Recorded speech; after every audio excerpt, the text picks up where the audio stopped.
tuko katika azimio na wewe, na asante kwa kufika.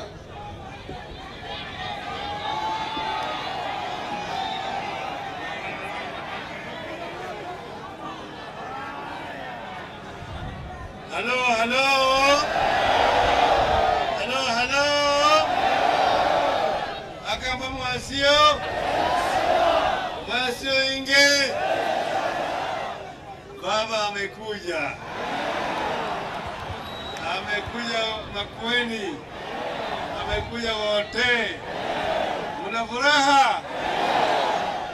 Mimi nina furaha tena kurudi tena wote. Baba amekuja. Leo nilisema nitakuja tu hapa mashinani niongee na viongozi wa kamba kutoka Kitui, Masaku na Makueni na Bunjari tu, sawa sawa. Lakini baba akija ana mbiu na mgambo. Amekuja kupiga mbiu na mgambo. Mbiu na mgambo ikilia kuna jambo.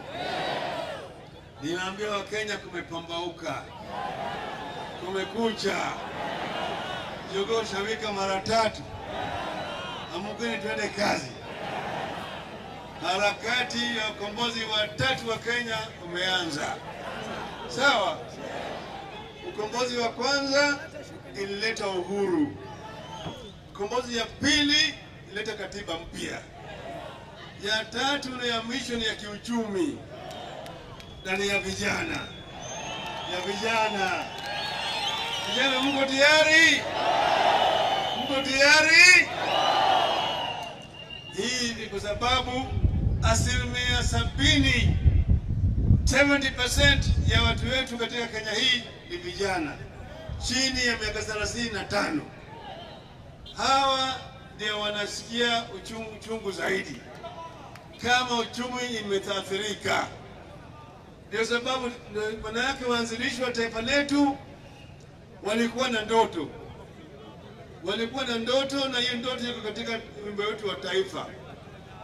Ile ambayo inaanza ni Mungu bariki nchi ya Kenya, haki iwe ngao na mlinzi, tukae na ndugu, amani na uhuru, raha tupate na ustawi. Sasa miaka karibu 60 hatujaona raha na ustawi. Mbona hiyo raha na ustawi? Sasa mpaka sisi tubadilishe mtindo, mpaka tubadilishe njia. Hiyo barabara ambayo tumefuata tangu uhuru mpaka leo hajaleta manufaa yale ambayo waanzilishi wa taifa letu walikuwa wanataka. Maana yake nchi pale ambaye kuna raha na ustawi, au plenty is found within the borders, katika Biblia ni nchi gani? Ni nchi gani? Ni nchi gani? Hii ndio mmesema, si Raila. Hiyo ndio skandal ambayo mimi nilikuwa naongea juu yake. Ati pale ambayo plenty is found within our borders. Hiyo hatujafanya mpaka wakati huu. Ndio mnaona vijana wanazaliwa mafukara, baba yao ni mafukara, babu yao walikufa fukara, babu ya baba yao walikufa fukara, na hata watoto yao watakuwa fukara. Mpaka tubadilishe hii mtindo.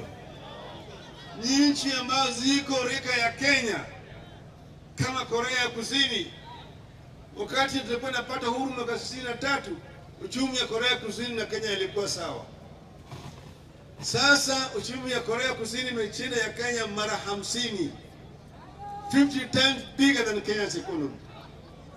Sasa na tusipobadilisha njia, miaka 50 zingine itakuwa sasa karibu mara 100 kushinda sisi. Ndio sababu mimi naambia Wakenya mpaka tubadilishe mtindo. Vijana wetu wapate nafasi. Kila mtoto mzaliwa katika taifa letu, hata kama wazazi hawana pesa, apate fursa sawa kuanzia nursery, primary, secondary mpaka chuo kikuu na colleges. Baadaye apewa mafunzo sawa sawa, awe specialist. Alafu kutoka pale apate kazi ya sawa sawa, kazi ya maana, hapana kazi ya kusukuma wheelbarrow.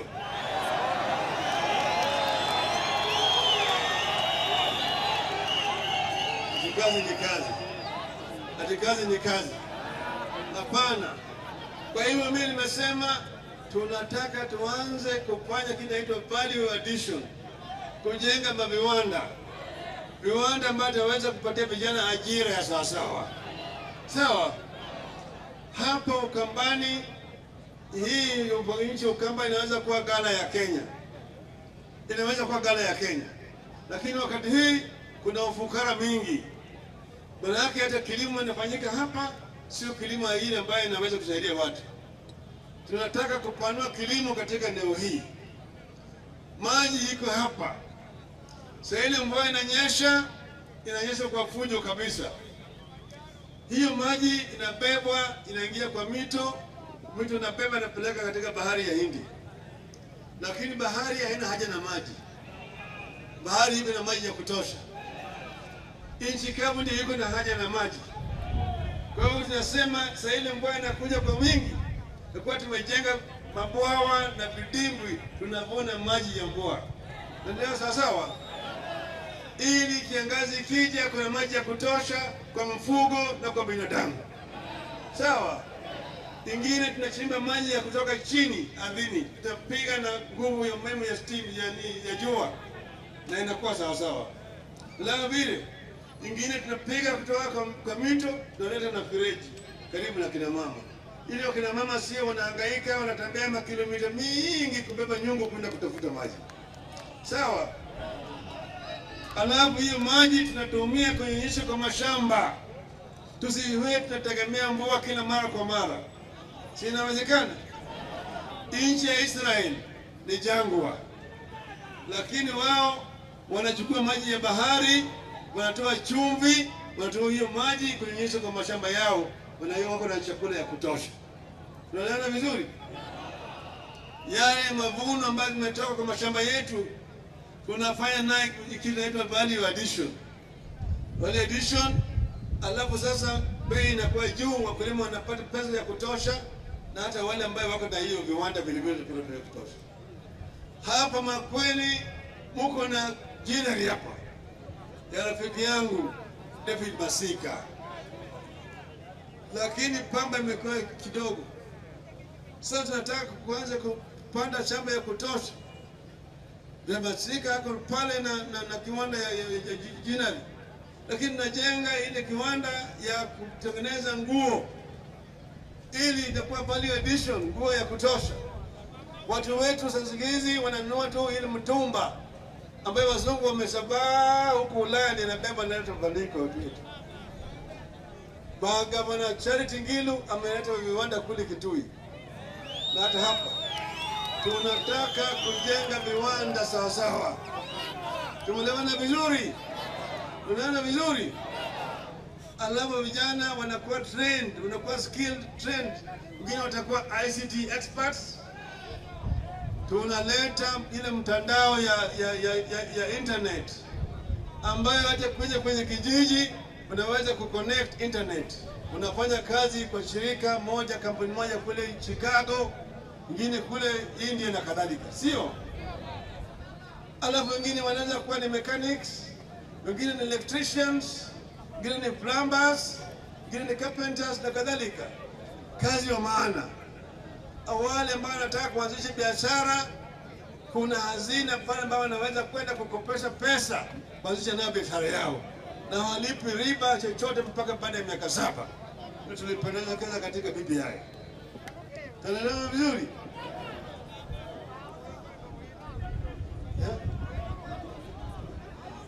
Sasa mimi nasema hayo, sasa vijana wetu wataweza kupata kazi sawa. Nyinyi watu wa Kamba hapa, na nimeleta salamu kutoka kwa rafiki yangu, ndugu yangu Kalonzo Musyoka. Niliongea na yeye, mmepigia sisi kura mara 2, sasa hata mara 3, manake hata ile ingine ya 2007 ingawaje Kalonzo alisimama, lakini vile mlinipiga mimi kura vile. Sawa. Hiyo kura ambayo mlipiga haijaenda bure. Sawa. Ile unyama tulikuwa tunawinda ilidungwa na misali. iko ndani msiruni pale, inapiga miguu namna hii. Sawa, tutaenda tunachukua. Sawa, ibaki mshale mmoja tu namna hii, itakuwa imekufa kabisa. Sawa, mko tayari? Mko tayari? Nataka vijana wawe wanajeshi wa baba. Vijana, mko tayari? Mko tayari kwa mwanajeshi wa baba? Mpaka ubebe bunduki na risasi. Bunduki ni kitambulisho, risasi ni kura. Sawa, ili nikisema forward march, about turn, fire, fire, vijana fire, vijana fire, vijana fire, vijana fire. Mko tayari? Vijana, mko tayari? Juzi nilitangaza ati kwa sababu ya umaskini ambayo iko katika taifa letu, ufukara, wakati mwingine kama kuna kiangazi mfugo zinakufa, vile watu wanakuwa hawana chakula. Sasa mara nyingine serikali inaleta relief food na kadhalika. Hii hali ya ufukara hatutaki, manake katiba yetu imesema atakuna Mkenya anatakana alale na njaa. Lakini kuna jamii zingine ambaye hakuna mapato, hakuna hata mtu mmoja ambaye ana mapato yoyote. Nilisema juzi, kwa sababu hiyo sisi tutakuwa na extensive social program, ile program ya kusaidia watu, ili hakuna mtu ambaye anaweza kulala na njaa. Hiyo inafanyika kule Brazil, kule Amerika, kule Ulaya na hata hapa kwetu hapa Namibia. Kimesema kuanzia mwaka ujao kila jamii ambaye hawana mapato watapata kutoka kwa serikali kila mwezi shilingi 6,000. Unaunga mkono? Wangapi wanaunga mkono? Nione kwa mkono. Wanasema tio baba anasema porojo tu, ati hiyo ni udanganyifu, hakuna pesa. Nasema hapana, hiyo ni ahadi. Tulipokuwa nafanya kampeni na Kibaki na Charity, tulisema ati tukichukua serikali tutaleta masomo ya bure ya primary. Walipinga wakasema hiyo ni porojo. Tulileta hatukuleta? Tulileta hatukuleta? Sasa mimi nasema tutaleta social protection program ya shilingi 6,000 kila mwezi. Mimi nimeshakuwa waziri mkuu wa taifa la Kenya hii. Mimi najua pale pesa iko.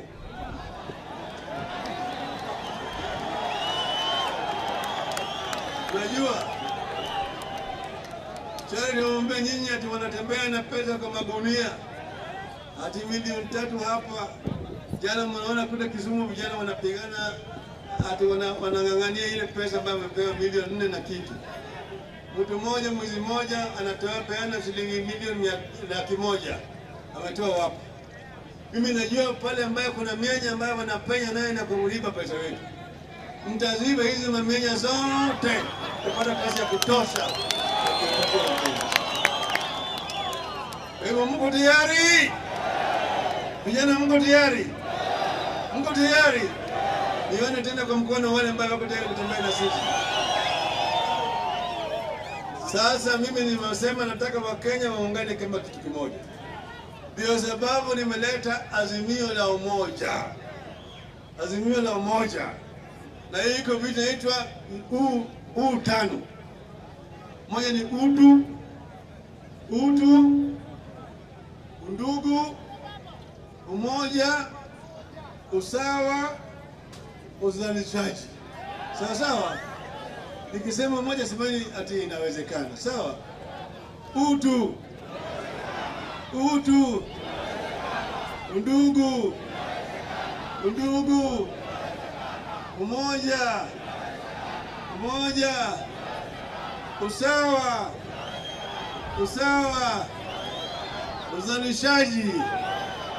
uzalishaji, vijana tibi, mama Maria, wazee tialala. Wazee tialala. Vijana tialala. Asanteni sana Mungu.